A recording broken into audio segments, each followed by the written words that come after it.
Now, speaking of language, a couple of weeks ago, I was schooled on the usage of the phrase digital activism.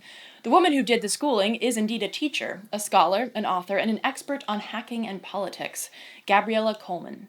She is the author of several books, including the critically acclaimed ultimate book on Anonymous, Hacker, Hoaxer, Whistleblower, Spy. Now, she didn't just school me on the use of that far too nebulous and toothless phrase, digital activism, she also had quite a bit to say about Anonymous, the history of social movements and hackers, and the surveillance state. Take a look. So historically, hackers have been involved in social movements and social justice kind of questions in these very small pockets. So, for example, phone phreaks who were proto hackers, there was a group of them who also got involved with the yippies, who were kind of countercultural rabble rousers. And there's always been these very, very strong pockets of hackers getting involved in social movements. Another kind of really important group of hackers were those that were behind indie media. But in the last 5 years, what we've seen is this really dramatic transformation where these small pockets of activity have exploded to become much larger pockets of activity. And groups like WikiLeaks or Anonymous, quite famously, are involved in all sorts of social movements. Now, with WikiLeaks, it's mainly the publishing of information, which is their specialty. Whereas something like Anonymous is so interesting because they do anything and everything under the sun. They publish information, they do digital direct action, they provide technological assistance, they just, make videos. And actually, what's interesting about them is that it's a domain where obviously hackers are involved in different ways. They run infrastructure, they do hacking, but then people with no such skills also get involved by making art or propaganda or videos as well. So, talking about Anonymous, you have the book that you wrote, Hacker, Hoaxer, Whistleblower, Spy. I know some people in the activist community have wondered, when is that Fight Club moment happening, in terms of hackers bringing down a larger infrastructure. Talk a little bit about how Anonymous works in deciding on campaigns, what sort of hierarchy, and I know that you wrote an entire book on this, so it's not exactly an easy answer, but just sort of like in a nutshell, what, like, talk a little bit about the anonymous culture in that sense. Anonymous is such a kind of interesting political phenomena because it really is a generalized idea and platform by which different individuals and groups, some of them connected, some of them not connected, rally around idea and ethos. And the ethos is that one should never seek fame and recognition for one's actions. And then what they do under that name varies quite a bit. And so there's very little unity in terms of the types of causes that get adopted because there's these multiple kind of groups that take on the name. It's called a multiple use name. Now, historically, many of the causes taken on by Anonymous have tended to be progressive leftist causes, whether it's getting involved in Occupy or exposing shadowy security companies, such as what Jeremy Hammond did, a hacker who hacked into Stratfor, right? But there's nothing necessarily, let's put it this way, in the future that may not be the case. It's very hard to kind of predict where Anonymous will go precisely because it's just a name that anyone can take. I think one of the differences with Anonymous is that since there's so many different nodes and groups, power doesn't pool centrally in one place, but is more temporary and fragmented. And so there is hierarchies and nodes of power, but they are distributed across these different teams and individuals, which means power is not permanent and it's also very hard to map from the outside. So, with that in mind, do you and obviously Anonymous is not the only form of digital activism, but how do you see digital activism playing a role moving forward? And obviously, we've seen things like cell phone jamming or the kill switch being flipped in Egypt, for example. How much importance do you think activists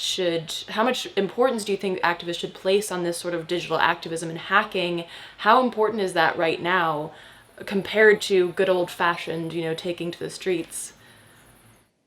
I mean, first of all, I'm not a big, even though I use it myself, I don't like the term digital activism because it just seems to designate um, a unitary set of tactics when something like a change.org petition versus someone like Jeremy Hammond or Phineas Fisher hacking into a corporation to exfiltrate data, there is nothing similar about those things except that, a computer is involved.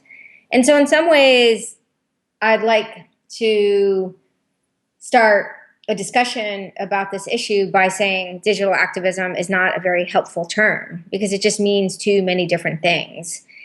And in some ways, it's better to talk about precisely specific tactics like an online petition versus an independent media site, which has independent infrastructure, versus like good old fashioned hacking, where you hack into a company and rummage for data, take it out, and release it to the world, right? And so these are all very, very different things and should be kind of approached in that way.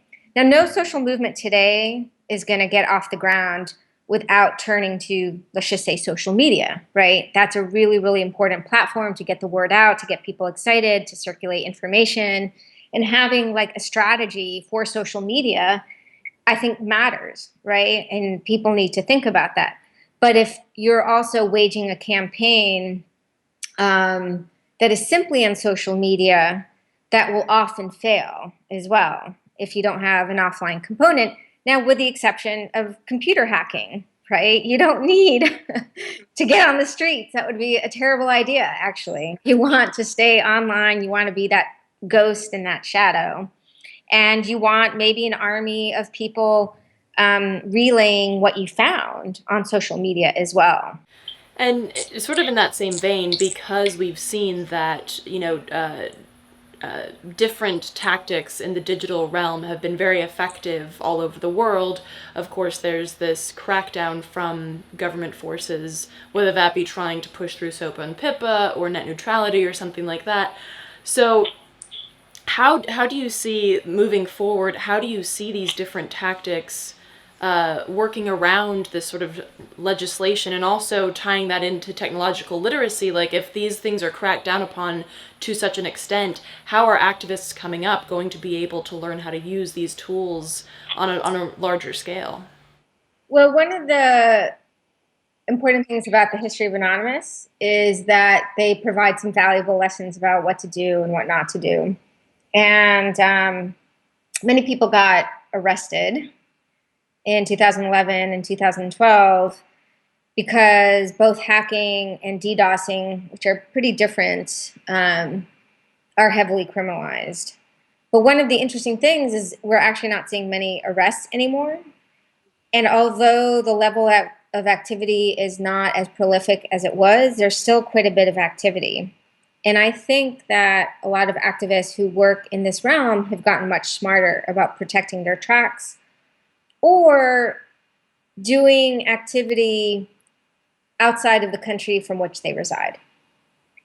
And I think, and I've heard this, there's a division of labor where people from one country do hacking in another country on behalf of another group, right? And so these strategies are being worked out on the ground by activists, and I suspect also their security practices are much better. I think the other element has to do with surveillance, where activists are relying on tools to coordinate, and these tools and these mediums are perfect for governments and corporations to be tracking them.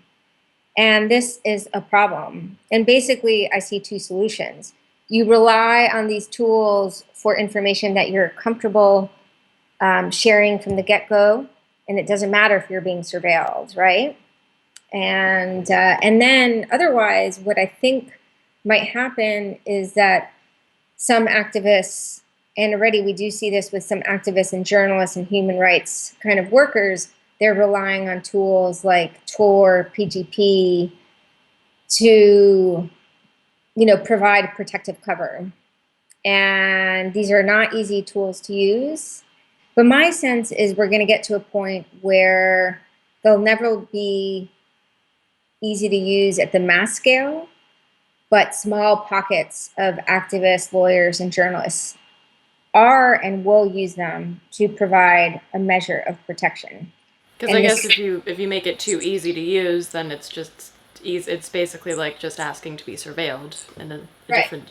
And it's really hard to create these tools to make them easy. And again, there's some exceptions, like, Signal for cell phone is pretty darn easy to use. But if you're looking at PGP for email, not so easy.